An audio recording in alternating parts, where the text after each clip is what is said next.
Hi everyone, my name is Austin, and we're continuing the Summer Matrix, or Matrix Summer, didn't really come up with a name for this event, honestly. Whatever, we're doing the Matrix movies. I've already done the first one, so let's just dive right in with The Matrix Reloaded. That's right, time to reload! As, well, a lot of the light gun games tended to do back in the day. Trust me, I played a lot of those in arcades and pizza places and whatnot. So, without further ado, let's jack back in once again.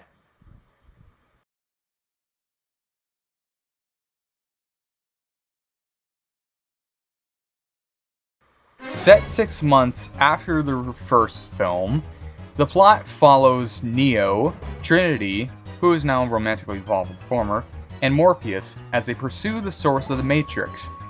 Because during a meeting with all ships in Zion, it is said that an army of Sentinels is tunneling toward the city, and within 72 hours, they will reach it.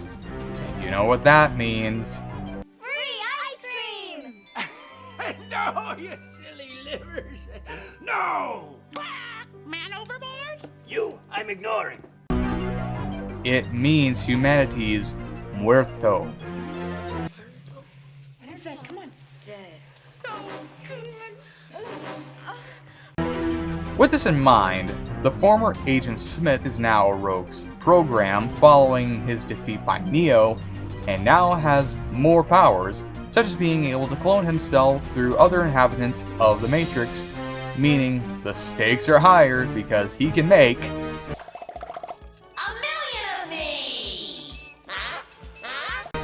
Yeah, I'm having difficulty trying to make the plot synopsis more in-depth than just saying Neo, Trinity, and Morpheus have to reach the source of the Matrix and end the war in Zion, so I'm padding it out with video clips. So I'll just insert some random clips here.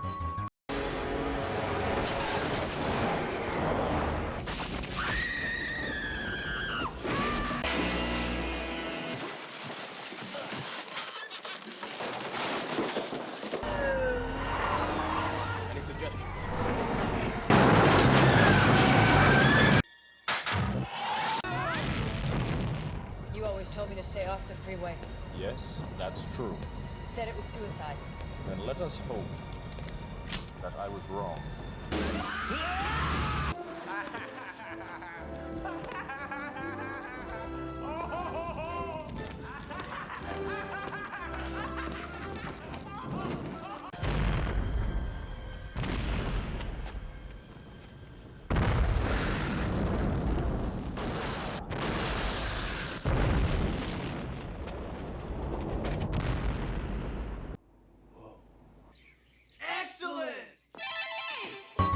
Anyway, what follows are action scenes, a lot of visual effects that try to outdo the previous film, and some themes of philosophy, but not as apparent as the last time.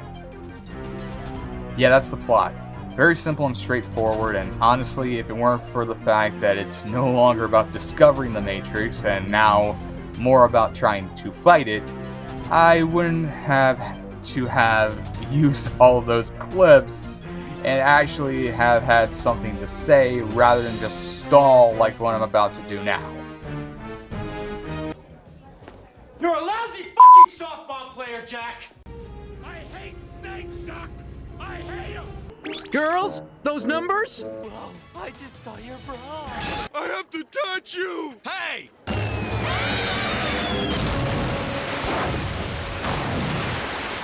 Salt corrosion.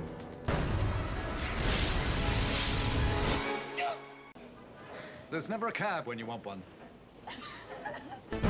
Anyway, let's just get to the production.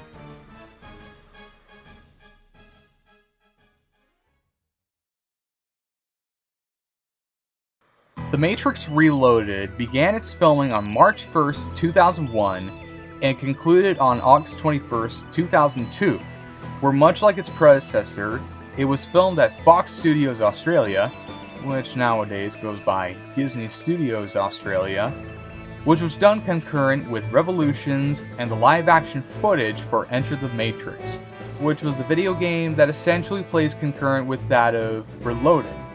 And funny story, I played that game prior to watching any of the movies, and for what it's worth, it was playable. Maybe not as playable as Max Payne, but I enjoyed my time with it. Take that for what it's worth. Other scenes like the freeway chase and Burly Brawl were shot at the decommissioned Naval Air Station Alameda, which would become the future location for the Mythbusters to perform various stunts, including the effects of head-on collision between two semi-trucks in Alameda, California, home of the Pacific Pinball Museum. The producers also built a 1.5-mile freeway on the old runways for the film, while some parts of the chase were done in Oakland, California, for which the tunnel shown for a short moment is the Webster Tube, which connects Alameda and Oakland, and actually is featured in George Lucas's film debut, THX 1138. So there's a George Lucas connection that isn't Star Wars. And some post-production editing was performed on some of the old aircraft hangars on the base. The city of Akron, Ohio, had originally offered to allow full access to Route 59, which was the stretch of freeway that was nicknamed the Inner Belt for the freeway chase shooting during its construction, but this was vetoed due to the amount of time it would have taken to reset everything, for which the chase was supplied over 300 cars by General Motors for the sake of destroying them in the name of art. When it came to the Burly Brawl, it took 27 days to film it, with it being combined with motion capture and CGI, and became one of the most expensive action scenes, as it cost $40 million to make, and around 97% of the sets were later recycled following completion of filming. In fact, a good majority of the wood was sent to Mexico to build low-income housing, meaning someone is living in a house made out of some of the destroyed benches in the Burly Brawl. Now then, let's move to the visuals.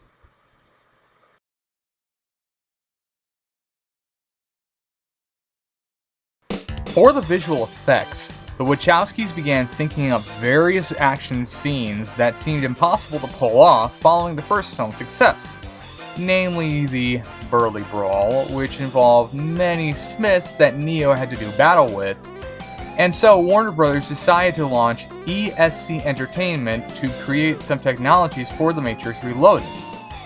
The ESC team made an attempt to figure out how to realize the Wachowskis' vision to the big screen, but because the bullet time effect required a meticulous setup involving many arrays of carefully placed cameras and months of planning, even for something as little as a small scene involving 2 to 3 actors, the Burly Brawl almost seemed like a pipe dream as thought, and could have taken years to put together.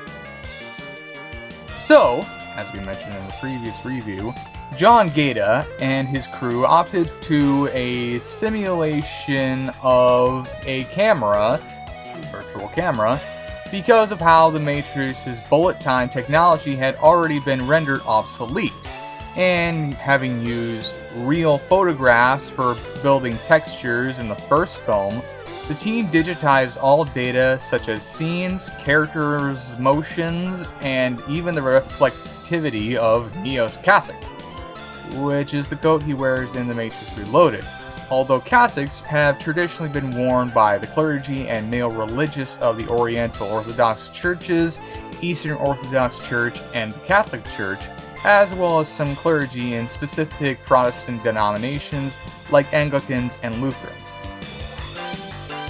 But getting back on topic, the reflectivity of objects needed to be captured and simulated sufficiently, so Paul Debevec et al. capture the reflectance of the human face, which George Borshakov's work was highly inspired by.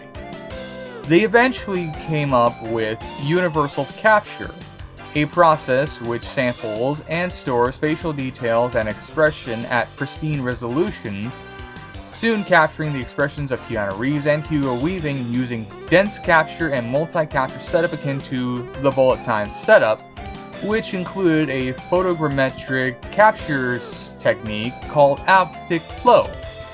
Said algorithm for universal capture was written by George Borshakov, the leader of the VFX team at ESC, who had also conceived the photorealistic buildings for the first film. And the multitude of data and correct algorithms, they at last were able to develop virtual cinematography for which characters, locations, and events could all be manufactured digitally and viewed through virtual cameras, thus foregoing the limitations of real cameras, years that would have been spent compositing all of that data, and replacing the use of still camera arrays, or in some cases, all cameras entirely. Last thing to note, the ESC team rendered all the final effects using the program Mental Ray, a program used for stuff such as Star Wars Episode 2 Attack of the Clones, and The Day After Tomorrow. And with that, we go to the music.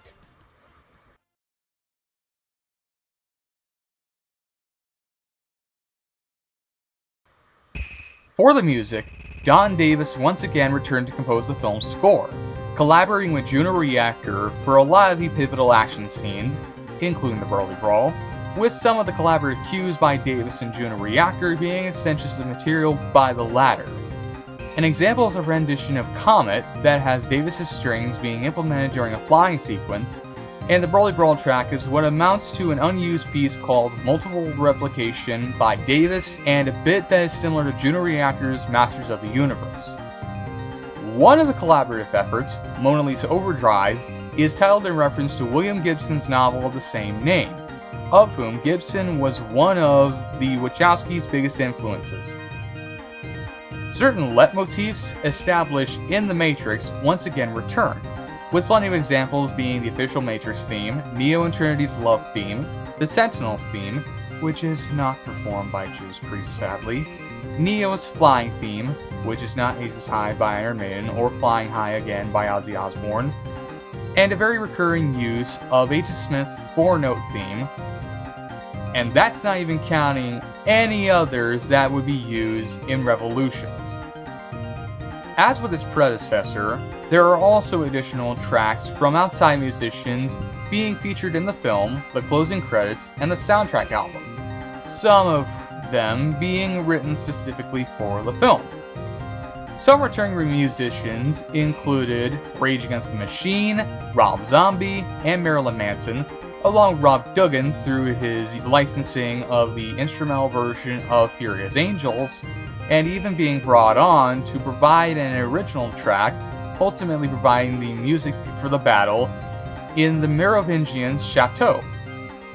One thing to note is that with the electronic group Fluke, is that a remix version of their song Slap It was listed as Zion on the soundtrack, and is the song that is heard during the rave scene. Other artists like Linkin Park produced an instrumental track known as Session for the film, but didn't appear at any time during the film's events, while Pod produced a song Sleeping Awake, complete with a music video that focused primarily on Neo and used numerous images that were part of the film, for which both were heard only during the end credits. And finally, the electronic duo Röyksopp was initially going to conceive a soundtrack for the film, but the offer was turned down because Davis knew what he was doing and Juno Reactor was a perfect collaborator for the job. And thus, we move on to my overall thoughts on The Matrix Reloaded.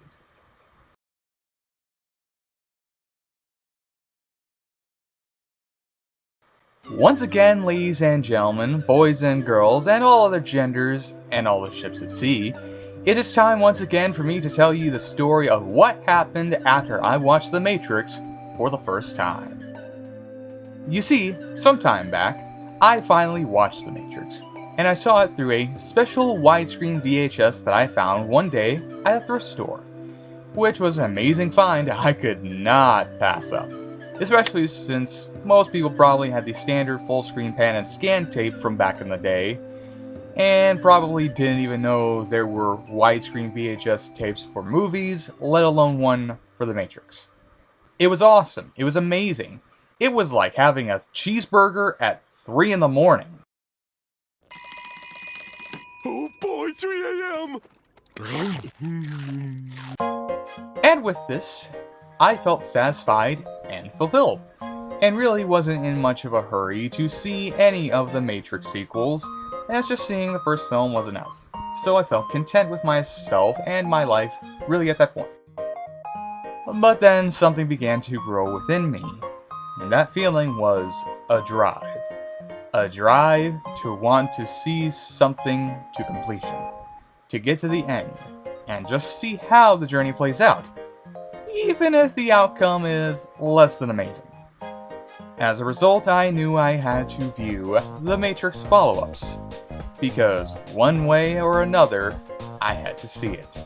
Because once you start the car and once you get on the road, you can't stop driving until you reach your destination. Trust me, it's that wanting of fulfillment that drove me to review the entire Star Wars prequel trilogy 4 years ago. It's what drove me to cover Escape from LA after not wanting to have anything to do with it following my review for Escape from New York. And that's what's going to drive me to eventually cover Batman and Robin. A film that I hoped I would never have to cover, but guess what? It's going to happen, and it's going to crush my soul, and make me lament my childhood and overall existence, while also reminding me that a better follow-up to a great franchise came out the same year as plenty of other great films that are 20 times better than Batman and Robin. You're gonna need a bigger boat.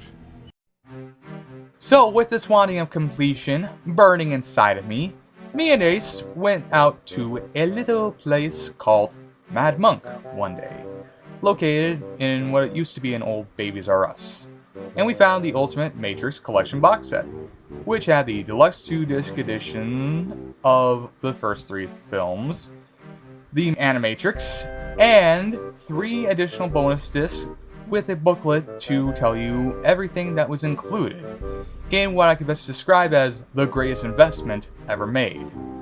And we got that along with some other things. So, not only did I have the first film on DVD, but the other movies as well. And so I watched those movies. And now, here I am, reviewing these movies. So what do I think about the one that I'm reviewing?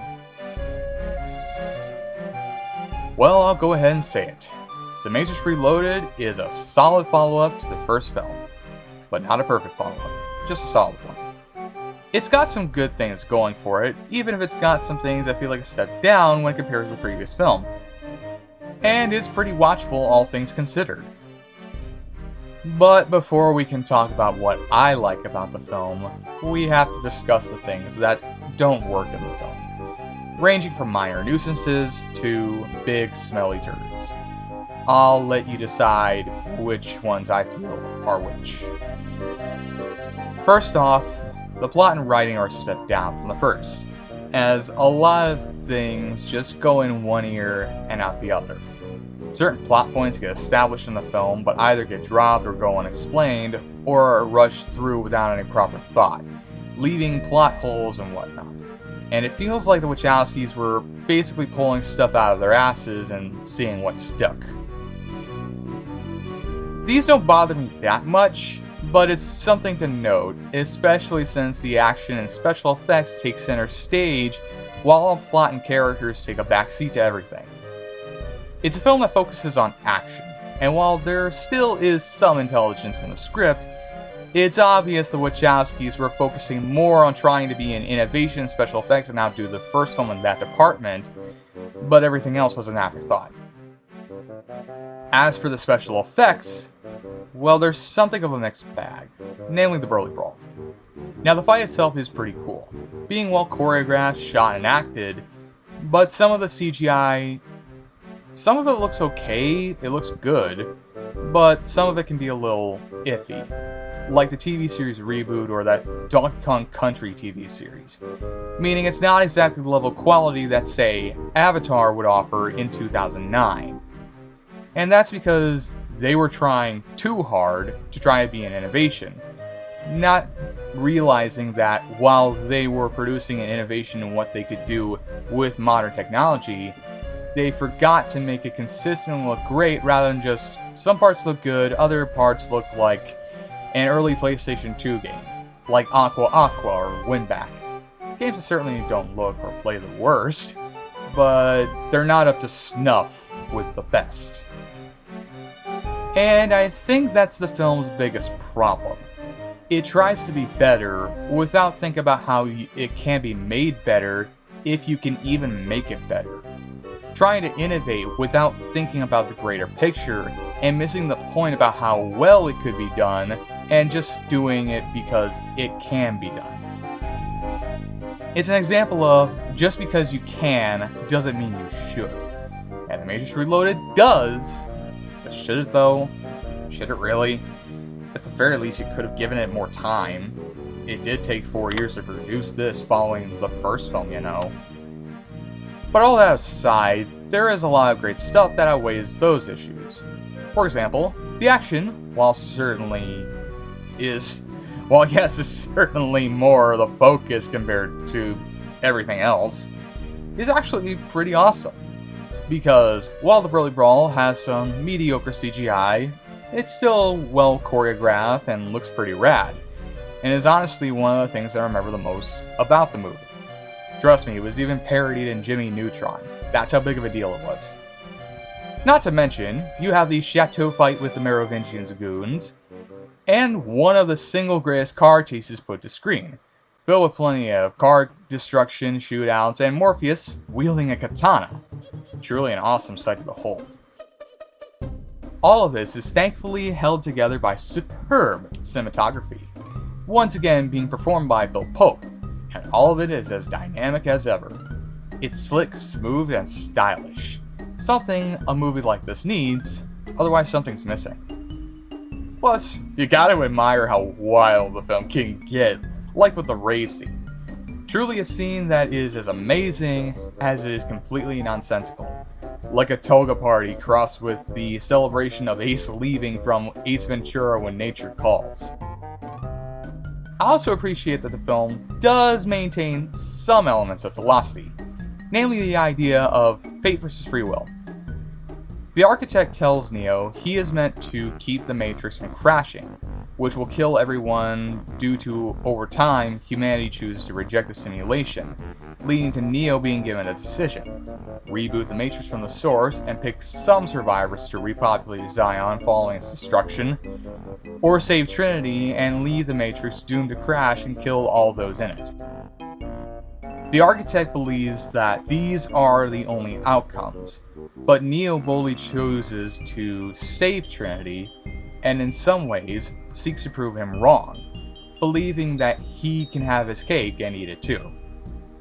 This easily expands on the first film's theme of choice, and I've always been fascinated by the idea of fate versus free will. Like, are we doomed to suffer the consequences of our actions, or can we change it? And the outcome will not be like what we thought it was.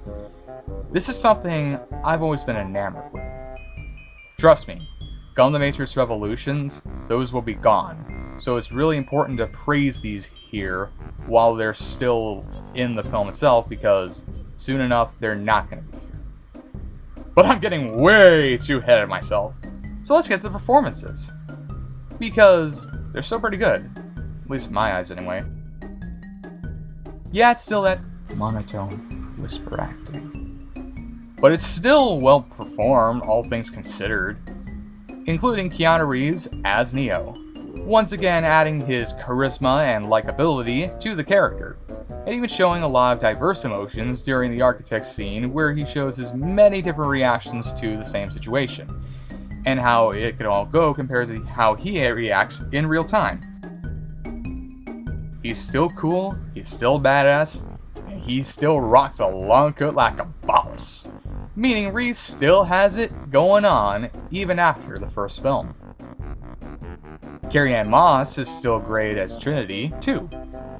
She's still charming, still sexy, and she and Reeves have great chemistry together, as you really do buy that they've been together for quite a while, and Neo really does care about her.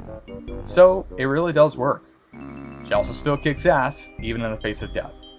And when you see her on a motorcycle, it's clear one thing. Trinity still has some tricks up her sleeve. Lawrence Fishburne once again rocks as Morpheus, being cool and spiritual, fighting the bad guys when he can, commanding his fleet as you should, just like last time. Trust me, Fishburne, that katana, that's a recipe for epicness, and is one of many reasons why Morpheus is the man who pilots the Nebuchadnezzar like no one else can, and commands the crew without a hitch. Hugo Weaving also excels once more as Smith, who now has more power and is no longer confined to the restrictions of the program, and still delivers a great performance, even if some of the dialogue sounds a little goofy. He still has that intimidation factor, and feels like a chameleon who camouflages into his environment and ensnares you into a trap, and refuses to let you go under any circumstances. Gloria Fonster once again gives a good performance as the Oracle, the last time she will ever play the character. Harold Perrineau is alright as Link, the character that takes over for Tank due to disagreements between Marcus Chong, the Wachowskis, and Warner Brothers. The presence of Jada Pinkett Smith as Niobe is quite welcome. Randall Duk Kim is memorable as the Keymaker, which now begs the question whether he made the key for either the Keymaster or the Gatekeeper. Monica Bellucci is smoking as Persephone, the Merovingian significant other who helps Neo and friends because she feels bored with being in the Matrix, and also likely because her husband is cheating on her. But really, the fact that she is smoking, it comes as no surprise, as she still looks pretty after all this time. I mean, she did become the oldest actress to play a Bond girl at 50 when she started in Spectre, and that's because she's aged like a fine wine. But that's besides the point. Lambert Wilson is entertaining as the Merovingian, the egotistical program who hates the fact that the Oracle believes in choice, while he believes casualty is the only real truth of the Matrix, even though previous iterations failed due to this lack of choice given by all Blue Pill inhabitants. Helmut Bakaitis makes his presence clear as the Architect, who is responsible for constructing the Matrix. Funny enough, though, Sean Connery was offered the role, but said no because he couldn't understand the story. And other memorable parts come from Nathaniel Lees as Captain Mifune, Neil and Adrian Raymond as the twins, Daniel Bernhardt as Agent Johnson, future writer and director Lee Wanell as Axel, Colin Shaw as Seraph, originally offered to Jet Li, but he refused to have his moves digitally recorded, Nona Gay as Z, Link's wife and the sister to the deceased Tank and Dozer, originally played by Alaya, who died before filming was complete, requiring reshoots, Gina Torres, Zoe Washburn from Firefly, as Cass, one of my favorite character actors, Anthony Zerbe, as Counselor Aman. He played Matthias in The Omega Man, Toussaint in Papillon, Abner Devereaux in Kiss Meets the Phantom of the Park, Roger Stewart in one of my favorite movies, The Dead Zone, and Milton Kress in one of my favorite Bond movies, License to Kill, Boxer Roy Jones Jr. as Captain Ballard, Intellectual Cornel West as Counselor West, Harry Lennox as Commander Locke, Anthony Wong as Niobe's right-hand man, Ghost, Ian Bliss as the man that Smith possesses, Bane, Clayton Watson as the Kid, and Mon Mothma actress Genevieve O'Reilly as Officer Wirtz. Yeah, I know, this does have a bigger cast than the first. And to finish it off, it boasts an awesome soundtrack, with Don Davis really outdoing himself in the score here, and having some rockin' tunes from other artists. Davis' score really does embody what he previously did with The Matrix, and captures the same feeling while adding some new stuff into the mix. And Juno Reactor really shows they have the skills to make the score shine, as well as in terms of the electronic elements. Whether it be Mona Lisa Overdrive or the Burly Brawl, they all shine, and are easily a showcase for just how great the music is in these films, showing that Davis had a winning formula that he continues to exude here, especially when working with Juno Reactor. Plus, you have one of Rage Against the Machine's best songs, Come Like a Bomb, playing during the end credits. But Sleeping Awake is a banger, especially for us Youth of the Nation! And props for including Dave Matthews Band on there, contributing with When the World Ends, Oakenfeld remix. And that's not even counting the songs from Rob Zombie and Marilyn Manson. Overall, the music is excellent. Easily my favorite part of this film. Overall, The Matrix Reloaded is a solid follow-up. Not exactly great, but good enough for me.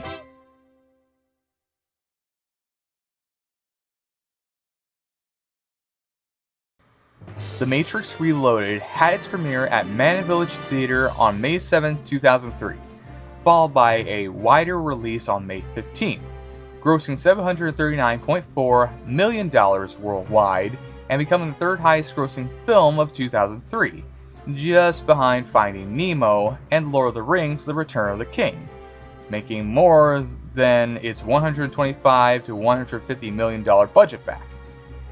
It even held a record for highest grossing R-rated film of all time until Deadpool overtook it 13 years later. Adding into re-releases, its total gross was estimated to be $741.8 million.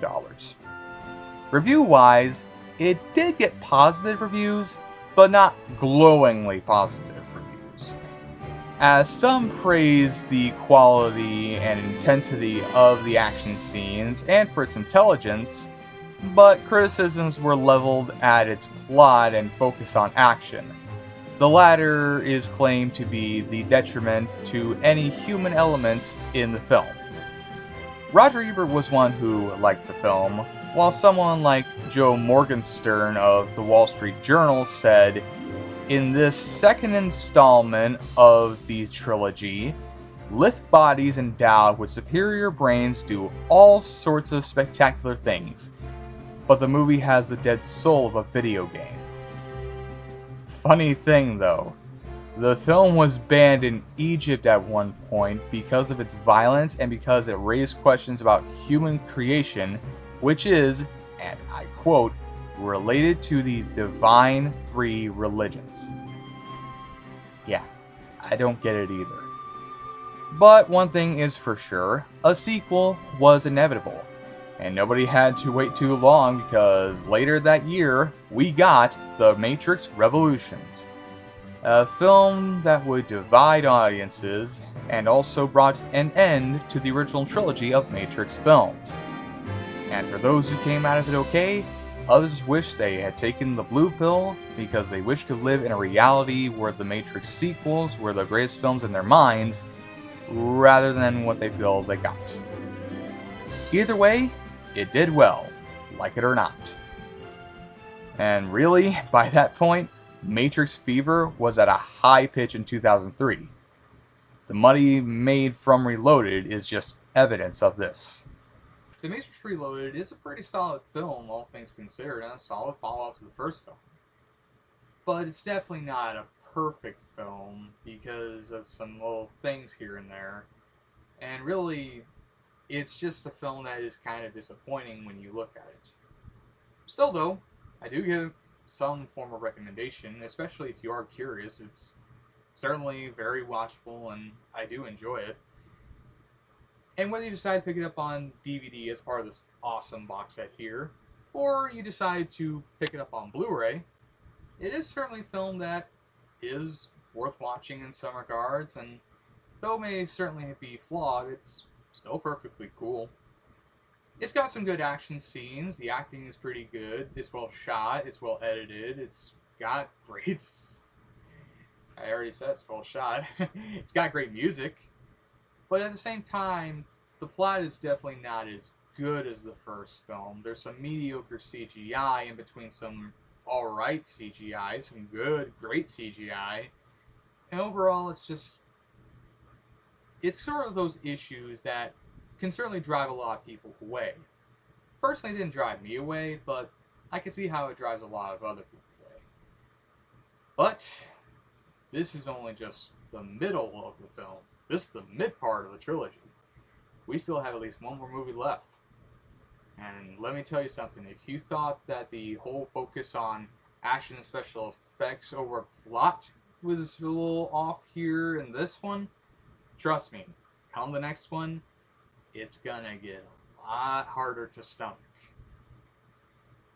But that's for the next video. So, tune in next time for when I do Matrix Revolutions. But other than that, this has been my review for The Matrix Reloaded.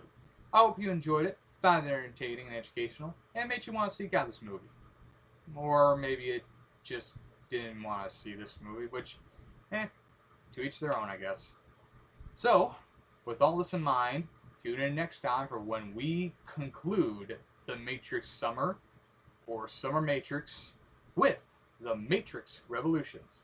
So, until then, I will catch you later. I'll see you next time.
Is Darth Vader.